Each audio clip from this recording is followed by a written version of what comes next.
Hi YouTube! This video is the next installment of my Explaining Eras series. I was not yet alive in this era like the ones previous. I've put in lots of research so I can bring you good stuff that will give you an insight into the fashion of this time and how to identify this era just, you know, day to day when you're talking, in movies, in TV, in the shops, if you'd like to dress like it or get some inspiration from it. Every era has a lot going on in general. It would be a very long video indeed if I were to really get into it, and I can't mention everything, but I'll do my very best to include some of the things which I think are key and hopefully should be helpful to you guys. But of course, as always, you can use the comments if you were someone born in this time to give us more information. Always really helpful. So I hope that's preface enough, and yeah, let's get started.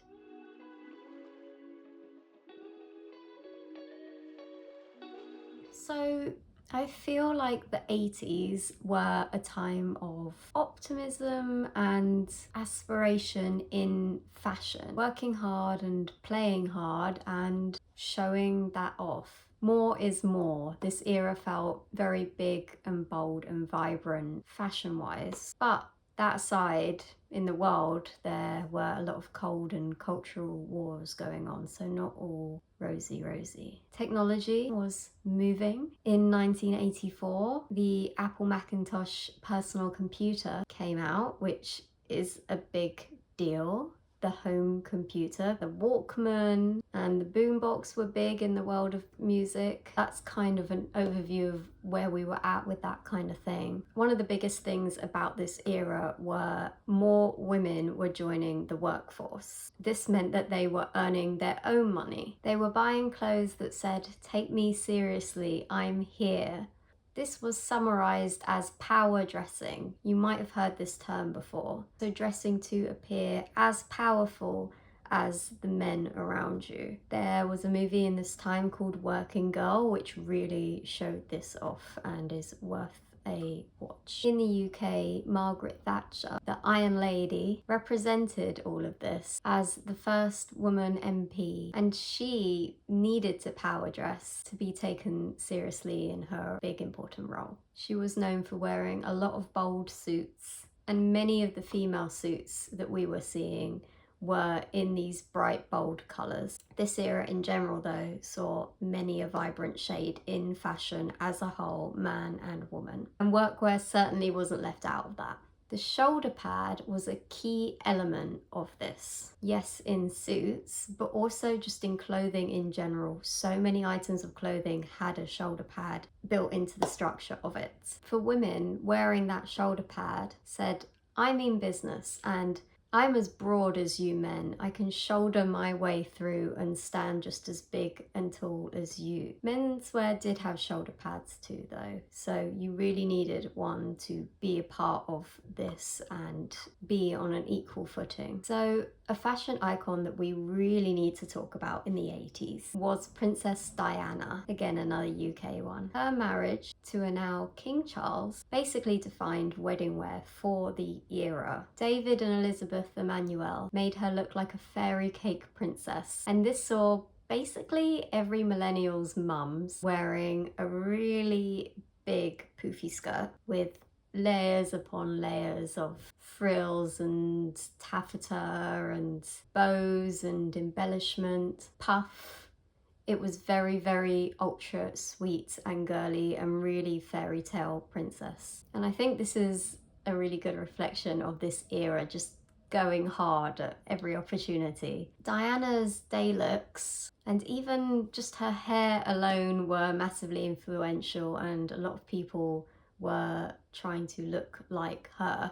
She had a lot of fun and cheeky knitwear, and this is a really good reflection of what knitwear was like in the era, with lots of interesting prints and colours, and a lot of people would call these like ugly sweaters. I personally like them. I think they're just joyful. And a lot of people will get out an ugly sweater for Christmas, but 80s, this was like a day-to-day kind of thing. She wasn't shy of a bold colour and print like many people in this era. Of course, she was wearing most of the trends, the shoulder pads and preppy style. She had many occasions where she needed to wear a suit, and she wore many big, poofy, girly, extravagant dresses, as you would imagine from a royal, as well as having those cool off-duty looks that I still think are pretty cool now. Love the dungarees, love her gingham trousers, and her 80s and 90s looks I think a lot of people go back to for inspiration. Speaking of wealth in fashion, the yuppie is a kind of person that was well off, that reflected in their personal style. There was no such thing as quiet luxury. I feel like luxury in this era was quite loud.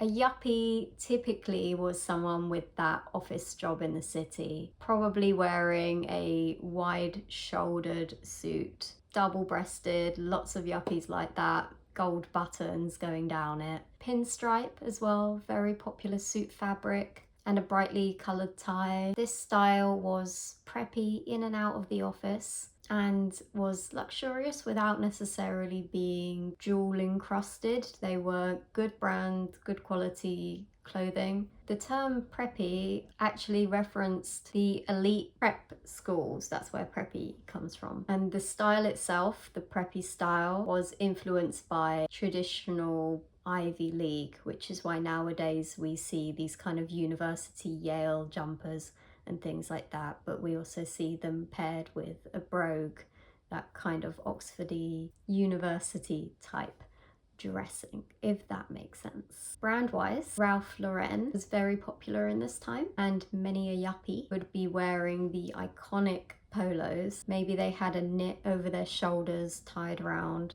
a chino, a boater shoe on their boat that they probably owned and would be going on the weekends, maybe closing a deal or something. So you kind of get an idea of this kind of yuppie person.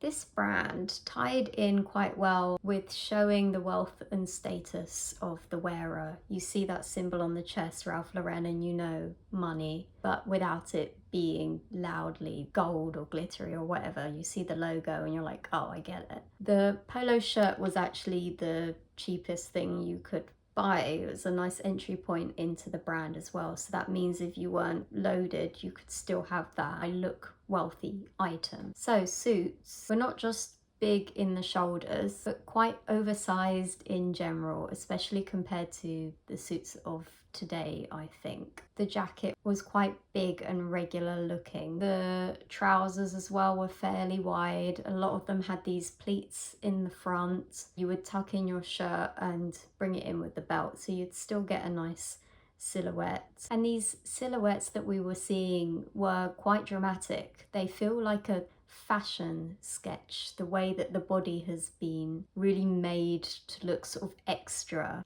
As I say, with a lot of the eras, there is quite an art tie in with the fashion. Fashion and art, always good mates. I feel like a lot of these big, bold shapes and colours feel very modern art, very sculptural. And it wasn't just the clothes that were bright and colourful. Makeup as well, too. Lots of people were having fun with bright and bold colours of eyeshadows and lips, or just outlining the lips. And hair itself was big, man and woman, big hair. Many people sported a perm with plenty of hairspray up in there, sometimes even crimping in the hair. And this might be a little bit like the shoulder pad, another way for women to take up more space in that room and be seen. Margaret Thatcher herself had quite a bouffant. The t-shirts that people were wearing casually were quite regular in fit. A lot of people like to roll up the sleeves. And speaking of sleeves in general, another thing that was volumized, large, puffy, interesting looking in varying different kinds of ways. The batwing shape became quite popular as well. So this hangs loosely on the bottom, and we're seeing a lot of this loose and regularity with clothing shapes. And you'd see a batwing in tops, you would see it in a dress, you would see it in jackets, knitwear, and basically I would say a batwing kind of looks like a bat's wings, or like a sort of T shape when your arms are out. When your arms are down, you've just kind of got this sort of regular droopy sleeve. And we saw a lot of drop waist dresses in general, which is a hark back to 1920s drop waist dresses. And the 20s was another era with a lot of comfortable dresses, and I think in the 80s we saw a lot of comfy dresses in a similar way, in comfy fabrics that were kind of regular shape. And Diana again wore a lot of these. Adriana Goldschmied invented a new effect on denim where he washed it with bleach and stones. This was known as stone washing. It gave a kind of mottled look to the denim, inspired by 60s surfers, and it did kind of look like water. Then by accident they forget to add the water that dilutes the bleach at the factory, and then acid wash is born. This might be something that even if you don't know much about the 80s, you might know this, acid wash. So this is a denim where the color has been completely stripped. And you would see pretty much everyone in this era wearing an acid wash. Child, adult, singer, celebrity, anyone, they probably had an acid wash. Big thing. Accessories were, you can imagine at this point, big and bold and bright and arty.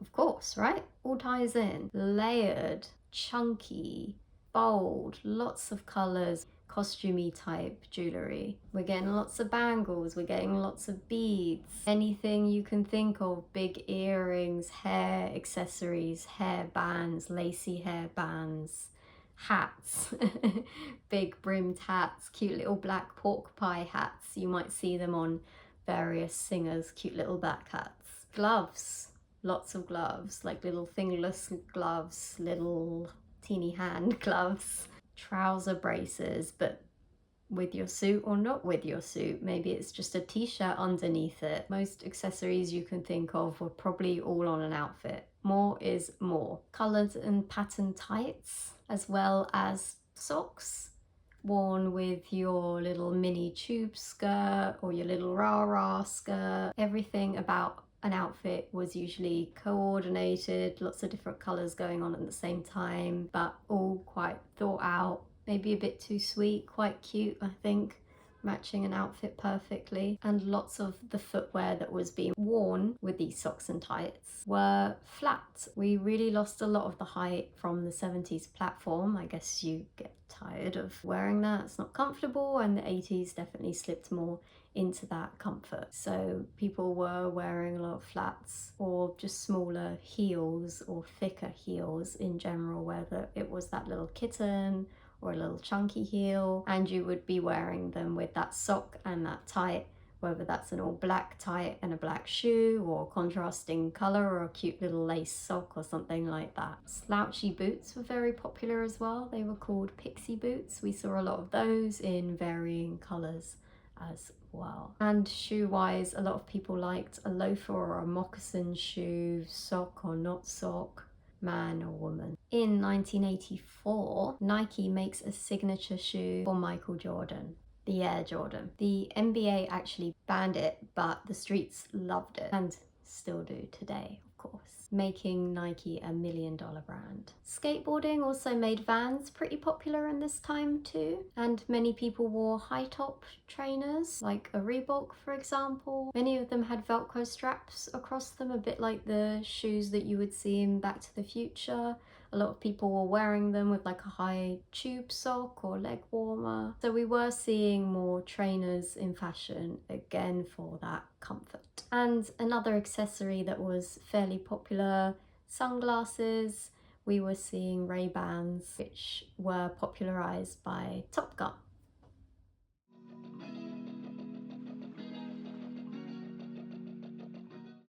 So I've started nodding a little bit into music and film, but let's really get in there, because as always, music and film are really good reflections of how people looked in that era and the two always kind of complemented and worked with each other a little bit, like how fashion and art are very highly tied together. I'm gonna name some of the big names in pop in this time: Madonna, Michael Jackson, Janet Jackson, Prince, Queen, Duran Duran, Wham, Aha, Cyndi Lauper, Whitney Houston. So think of all these kind of pop divas and cute little bands. We have to get into Madonna. She was such a style icon of this time, and her many layers of accessories, I'm sure, was why so many people were layering up their accessories, all of their pearls, wearing hairbands, wearing gloves. It was said that she used her outfits to be controversial, like the sexy bridal look that she wore to the MTV Awards. It was all white and lacy. She also took to slogan t-shirts, which was big in this era as well. In particular, you might have seen the Frankie Says Relax t-shirt, which was to promote the band Frankie Goes to Hollywood. There was also a Choose Life t-shirt that you might have seen on George Michael and Wham, which was a comment on war, designed by Catherine Hamnett.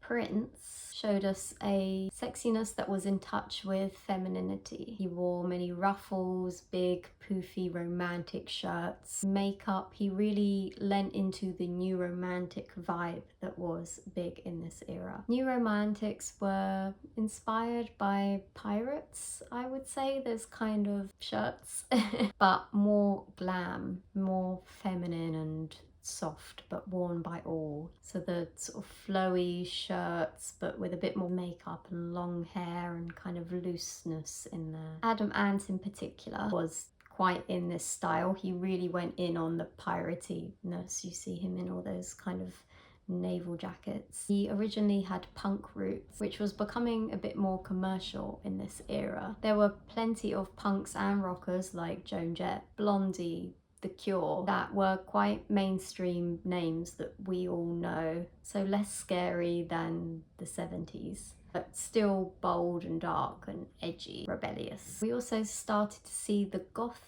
style emerging in this era, which was still dark and edgy, but a little bit more Victorian inspired, not far off from club kid style, which I will go into next as well. Designers like Comme des Garçons, Rei Kawabuka and Yohji Yamamoto were emerging with all black styles that would become even more popular in the 90s, and we were seeing sort of big, bold, arty again, black shapes and ripping of knitwear and fabrics, which feels quite punk. So club kid style was a reflection of the club culture of the time. Many people were really dressing up and having fun going to clubs. We were seeing really bold and arty makeup and fashion styles. Things were being made and crafted and shown off. Boy George from Culture Club really took this sort of gender fluid club kid style into commercial pop music. We were always seeing him with different interesting makeup and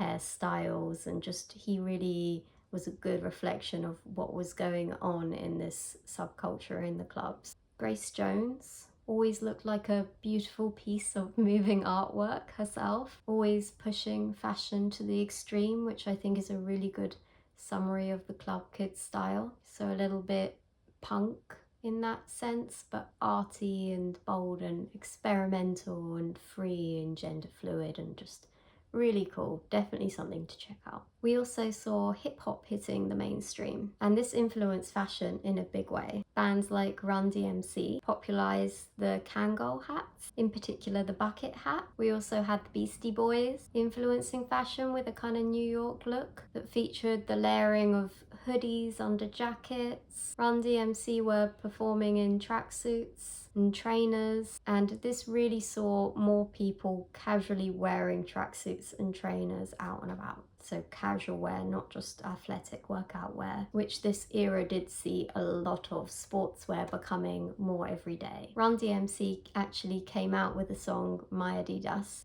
giving the brand big popularity and really helping their sales. In the end, they actually ended up signing a deal with Adidas, which no other artist had done with a sports brand. So we were seeing more people signing deals with sportswear brands, which was making these brands more sought after, more luxury than before. So I think another way of showing you have luxury other than the Yuppie style is by having the best sportswear brands as well, which is a little bit like today. And this wasn't just men. There were girl bands like Salt and Pepper, and we saw many people rocking a denim jacket like they did. American rapper MC Hammer popularized hammer pants, which were modified harem style trousers, which were saggy at the crotch and came in tapering at the ankle in that kind of flowy fabric. So we're seeing a lot of these flowy fabrics and flowy styles in this era.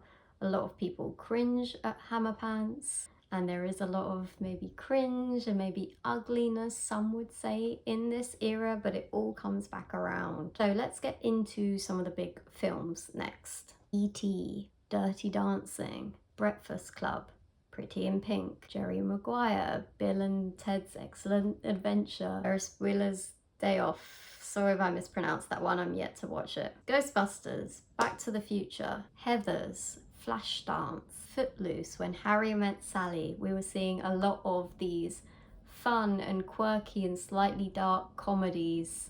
A lot of people like myself who weren't born in this era are still very familiar with most of these films, and at the moment I am on a mission to watch as many of them as possible because it really does show you life and fashion in this era. I also just watched Heathers, which is a big fashion film. This is really interesting because we're seeing teens doing power dressing.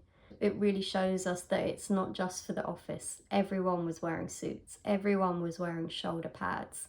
They had them in bright and bold colours, big shapes, and it really gives us a show of everybody doing these trends and how it can trickle down into teen wear as well. In Back to the Future, we see Marty McFly travel back to the 50s, but you can see the way that he dresses and his friends dress, you know, with his jeans, with that puff, or with that layering, with that double denim, with his Nikes, with the high tops that he later wears. It's all very 80s, so still you get a vision of his time quite well. When Harry Met Sally was amongst one of the many big rom-coms of this time and had lots of chunky knits and autumnal dressing, and it was less bold and bright and out there and crazy and kind of shows you everyday wear a lot better. So again, another good watch. Breakfast Club also saw all of the subcultures emerging. We get teens with very different styles, and it shows us how many different kinds of styles were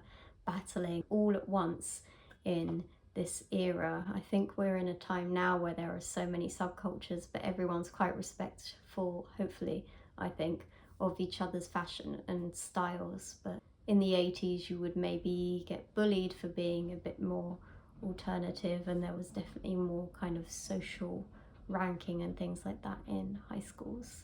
Now looking to TV, which again, another big influence. We saw Dynasty, Miami Vice, Baywatch, Full House, A-Team, to name a few. Dynasty we have to talk about. Wealth again, and real glamour in fashion with characters like Joan Collins, wearing the most opulent and over-the-top styles of this era, embracing high fashion and showing it to the masses so that they could copy elements of it, like the shoulder pad. And this show in particular really accelerated the popularity of it. Dallas was another one, again, whose wardrobe was a key watching point, I'm sure, for many people, and another show that loved a shoulder pad.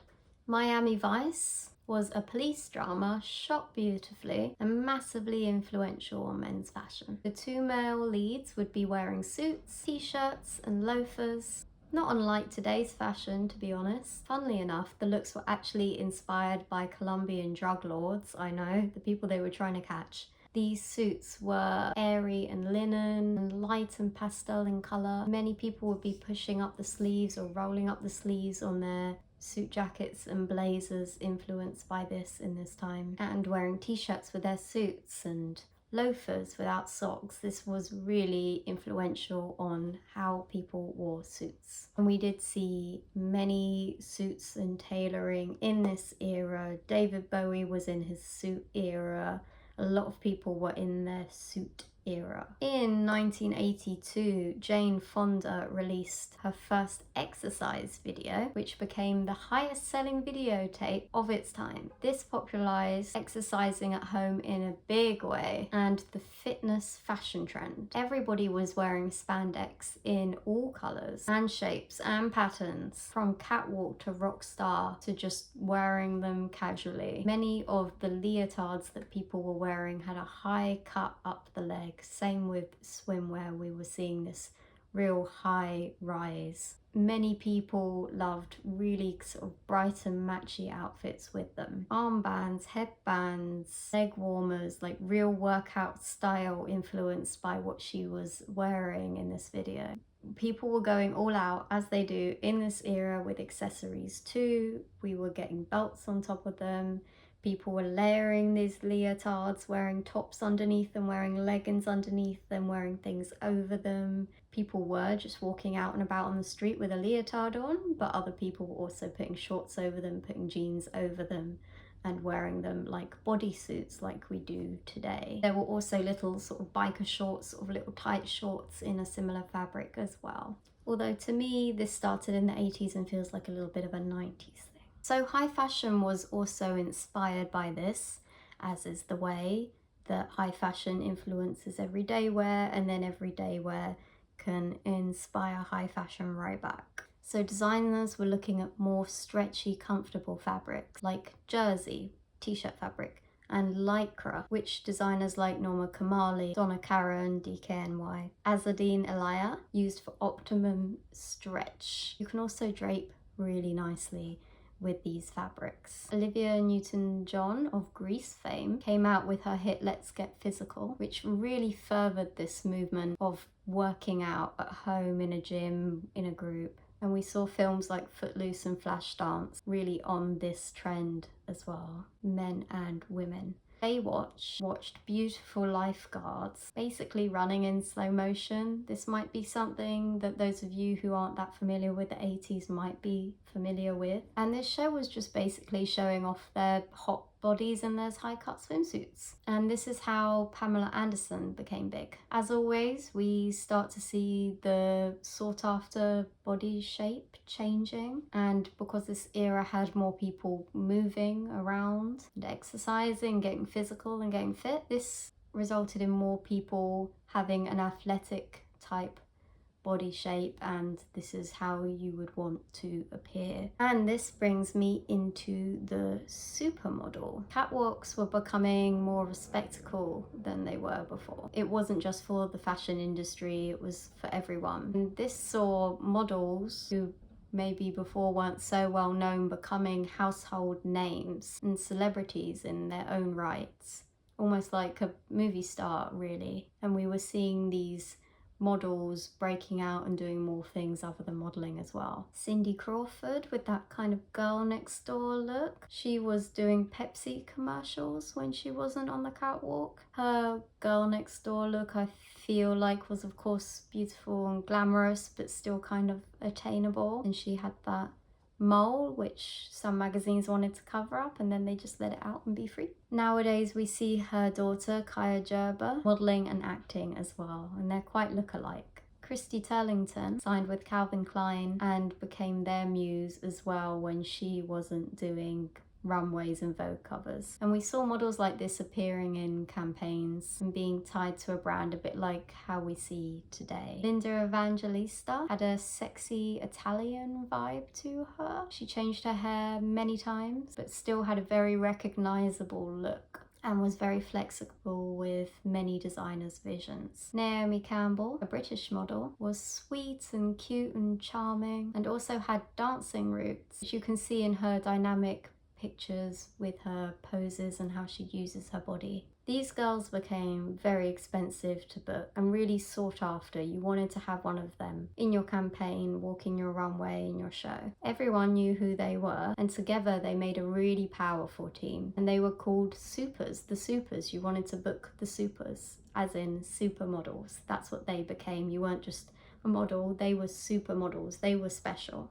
They even appeared in a George Michael music video together. So really they were branching out into everything. This is a quick run through of how the supermodel came to be. And if anyone has Apple TV, there's a really good documentary on this, which I found super interesting and would definitely recommend for anyone who's really interested to get into it.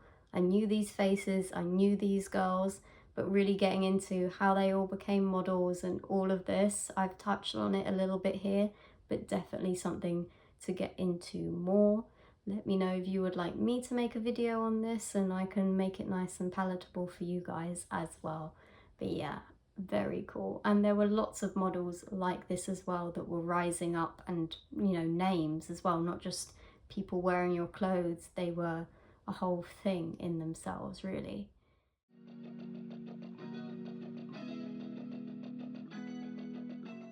Okay, we are getting into that end bit. Hopefully this video gave you a good overview, if not for what I've been spouting, but the pictures around me. So here are just a reminder of some of those key things from this era. Shoulder pads, as I keep saying, the 80s was a shoulder pad. We don't see them as often today in the high street as in the 80s, but fashion comes around, things come back.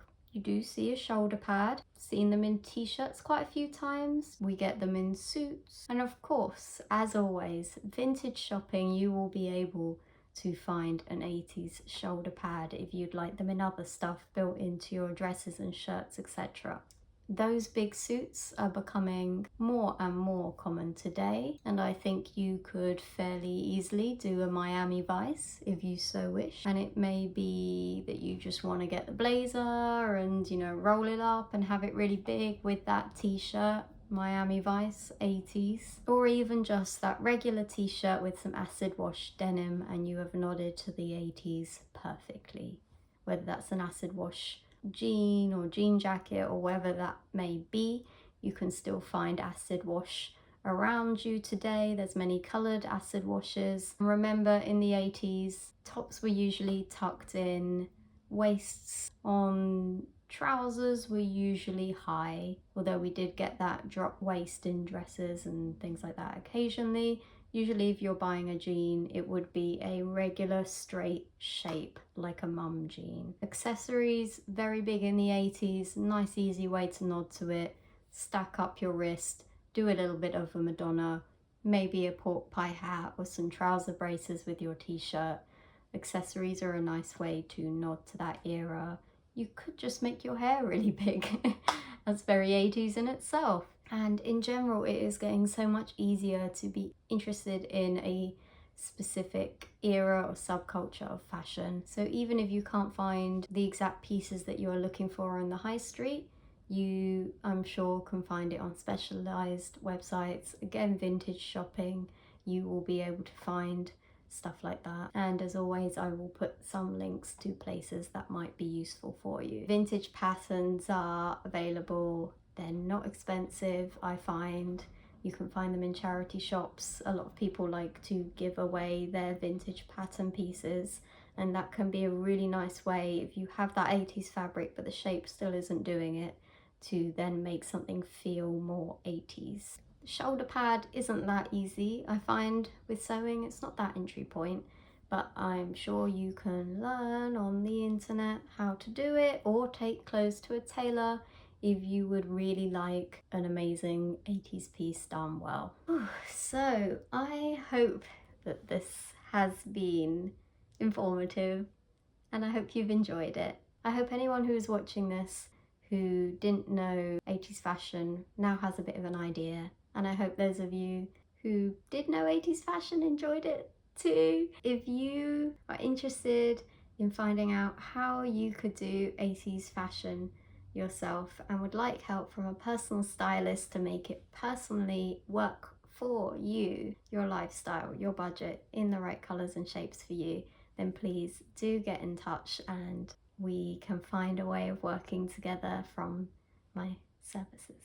Thank you so much for watching this video. I'm gonna have a drink of water. Goodbye.